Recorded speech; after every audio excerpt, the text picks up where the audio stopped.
Gadis penurut Tuan Mafia Part 23 seperti itu.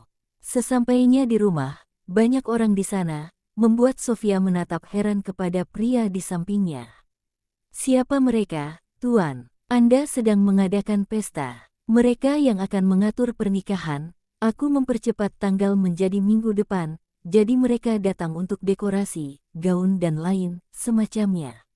Gadis itu membuka mulutnya tak percaya. Ia bukan tak ingin dinikahi cepat-cepat, tapi ini terlalu buru-buru. Kelvin bahkan tak menanyakan keinginan untuk menikah tanggal berapa, mau apa dan yang lain. Baru masuk, Sofia yang masih pusing karena mabuknya, lalu diperlihatkan baju pengantin yang amat banyak di depannya. Dua orang wanita itu membungkuk sebentar setelah membuat Sofia terkejut. Maafkan kami Nona, tapi saatnya Anda untuk mengganti baju. Salah satu dari mereka mengambil baju-baju itu, lalu mendorong Sofia masuk ke dalam tirai yang punya roda di bawahnya. Kelvin melipat tangannya di dada. Siapa yang memesan para iblis itu untuk melayani calon istrinya? Kelvin menatap Levi yang langsung mematung di tempat. Maafkan saya Tuan, saya akan minta mereka lebih pelan sedikit, ucapnya sambil menunduk padanya. Ya, mereka terlihat begitu mengerikan. Jangan sampai anakku kenapa-kenapa nanti. Levi berjalan pergi untuk menghentikan aksi terburu-buru mereka, sedangkan Kelvin tiba-tiba disodorkan dengan beberapa model undangan oleh pria yang sedikit tua darinya. Silahkan Tuan, Anda mau yang mana? Tanya pria itu dengan senyuman ramah, tapi jantung Kelvin masih berdetak kencang karena saking terkejutnya. Tanpa pikir panjang, Kelvin menendang kepala pria itu hingga dia tersungkur ke lantai dengan rasa sakit di wajahnya. Ampun Tuan, saya minta maaf. Beraninya kau membuatku jantungan. Ingin aku bunuh kau? Tanya Kelvin yang kesal bukan main. Sungguh mereka ingin sekali menguji kesabarannya, sedangkan semua orang yang melihat itu langsung ketakutan. Betapa mengerikannya orang yang mereka layani, kalau tidak berhati-hati. Kedua wanita itu tiba-tiba bersujud ketakutan pada Sofia, dan itu membuatnya juga terkejut. Ampun Nona, kami minta maaf atas perlakuan kami tadi, kami akan melayani Anda dengan benar Nona, tolong maafkan kami. Mereka semua seagresif itu, karena bayaran yang diberikan lebih besar daripada harga yang mereka patok, jadi tentu saja mereka begitu senang bukan main. Sedangkan Sofia bersusah payah membangunkan kedua wanita itu. Sudahlah, lupakan. Tuan Kelvin tidak akan memukul kalian seperti itu. Ayo bangun. Kami minta maaf Nona, ucap mereka berbarengan dengan suara tangisan yang dibuat-buat. Linzar tiba-tiba meletakkan sebuah cangkir, yang berisikan air coklat yang begitu pekat. Sepasang kekasih yang sedang menonton televisi sontak memandang heran padanya. Apa itu Paman Lin? Ramuan. Dulu bibi kalian membuat ini untuk neneknya yang sedang hamil lagi. Mendengar hal itu keduanya semakin memasang tak percaya, neneknya. Tak lama Kelvin tersenyum remeh. Cih bahkan kakek dan nenekmu lebih keren daripada kalian. Tapi Paman Lin, bukannya orang tua yang memberikan ramuan untuk yang muda, kenapa malah sebaliknya? Tanya Sofia, dia hanya heran. Juga terkejut mendengar nenek Paman Lin yang mengandung kembali, kira-kira berapa usianya.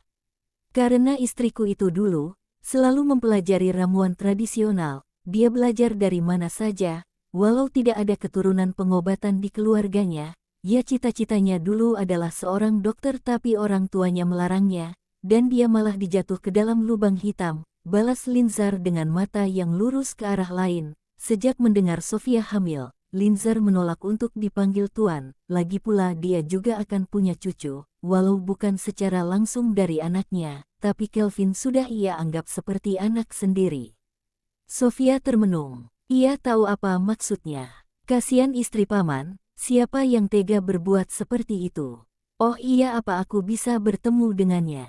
Keduanya mematung karena hal itu, tak lama Kelvin menyentuh bahunya. Dia sudah tiada, Sofia. Mendengar hal itu, Sofia merasa tak enak hati menanyakan. Paman Lin, sungguh aku minta maaf, aku tidak bermaksud membuatmu sedih.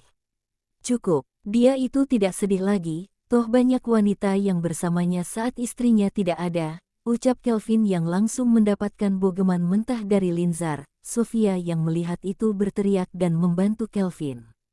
Tuan ada tidak apa-apa. Linzar memasang sinis anak itu. Aku memang brengsek, tapi dalam hatiku, sekeras apapun aku mencoba melupakan bibimu, aku tetap tak bisa menghilangkan dari pikiranku. Jangan coba-coba kau sebut aku tidak punya lagi cinta padanya. Kelvin merasa bibirnya robek karena hal itu, tapi bukannya kesal dia malah tertawa. Sungguh ironis paman, jika saja bibi ada, kau pasti sudah mati dipukulnya, hahaha.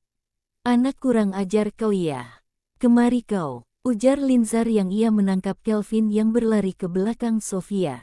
Dasar anak tahu-tahu terima kasih, laporkan saja pada bibimu. Lalu aku yang akan membunuhmu setelahnya.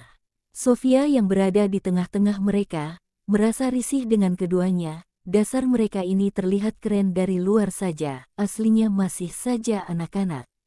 Berhenti. Sambil berteriak gadis itu juga menjewer kedua kuping paman dan keponakan itu, mereka ingin membuat dirinya darah tinggi atau bagaimana. Aduh Sofia apa yang kau lakukan? Ini sakit, tanya Kelvin yang benar-benar kesakitan karena itu. Calon keponakan macam apa kau ini? Aduh. Kau lebih mengerikan daripada bibimu, ucap Linzar yang merasakan sakit yang luar biasa di kupingnya. Sakit kan? Kepala saya lebih sakit karena tingkah kalian yang tidak ada kerennya sama sekali. Setelahnya gadis itu melepaskan kuping mereka yang memerah, Sofia mengambil cangkir yang berisi ramuan karena haus abis marah-marah, tapi saat dia baru meminumnya, mulutnya sontak menyemburkan air yang sudah payah Linzar buat. Mulutnya menutup bertanda dia akan muntah, langkah kakinya berlari mencari toilet. Kelvin yang melihat itu sontak khawatir dan berlari menuju calon istrinya. Sofia kau kenapa? Sedangkan Linzar melihat itu hanya heran, padahal neneknya enak-enak saja minum. Dia mencoba meminum ramuan itu dari sudut gelas yang lain, matanya terbelalak merasakan pahit yang amat sangat. Dia juga menyemburkan ramuan yang ia buat. Astaga! Ini lebih mengerikan daripada minuman neraka. Resep apa yang istriku buat ini? Tanya Linzar yang heran. Beberapa orang sedang menunggu, seseorang sampai, mereka semua berada di hutan, entah untuk apa mereka di sana tapi wajah mereka mencerminkan sesuatu yang buruk.